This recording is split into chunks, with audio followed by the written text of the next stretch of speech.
আসসালামু আলাইকুম। আজকে চলে আসলাম জৈন্তাপুর উপজেলায় বাগের সড়ক এলাকায়। এখানে এসে পানি দেখে থেমে গেলাম। কয়েকদিন আগে এখানে 15 থেকে 1 মাস আগে দেখে গেলাম। এখানে শুকনা পরিবেশটা একবারে সবুজ। আজকে পানি আর পানি। এই পানি দেখে আজকে আমি অবাক হয়ে গেলাম। দেখেন অবস্থা কী হয়েছে, পানি আর পানি, পুরো ফ্ল্যাট হয়ে গেছে। জৈন্তাপুর গোয়েনঘাট সারিঘাট এদিক থেকে গেলে তো দেখা যায় মানুষের হাহাকার, পানি আর পানি, গরু বাছুর পশু প্রাণী সব অসহায় হয়ে গেছে। আপনারা যে যেখান থেকে পারেন সাহায্যের হাত বাড়িয়ে দিন। এই অসহায় আজকের বিপদগ্রস্ত জৈন্তা গোয়েনঘাট সারিঘাট এলাকার মানুষদের পাশে দাঁড়ান। আজকে আপনি সাহায্য করবেন, আল্লাহ আপনাকে সাহায্য করবেন। তাই যে যেখান থেকে পারেন এখানে ত্রাণ নিয়ে আসেন, এই পানিবন্দী মানুষদের পাশে দাঁড়ান।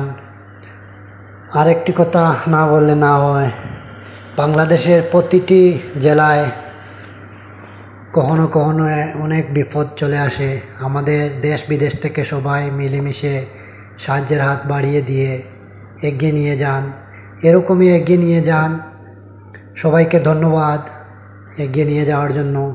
আজকে এই বিপদগ্রস্ত বাংলাদেশের অনেক আরও অন্যান্য উপজেলায় বন্যায় কবলিত। দেখেন এখানে অনেক মানুষ মোটরসাইকেল গাড়ি নিয়ে আসছে দেখার জন্য।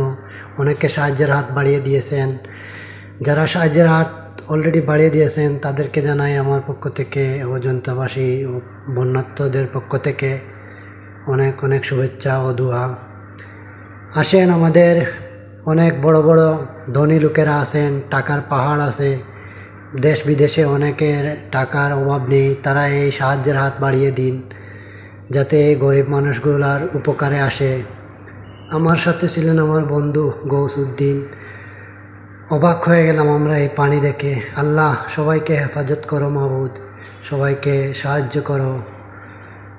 আর যারা কষ্টে আছে তাদেরকে কষ্ট ধারণ ক্ষমতা বাড়িয়ে দিন যাতে এই কষ্টের পরেও সুখ আসবে। এটা তো ভাগ্যের নিয়তি।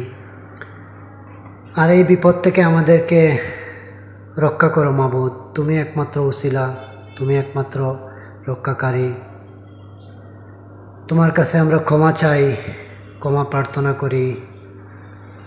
তুমি আমাদেরকে ক্ষমা করে দাও মাবুদ। সবাই ভালো থাকেন, সুস্থ থাকেন। আমার ভিডিওটি ভালো লাগলে লাইক শেয়ার করবেন এবং বন্যার্তদের পাশে সবসময় আসি থাকবো। সাহায্যের হাত বাড়িয়ে দিন আপনারাও। সবাই ভালো থাকেন।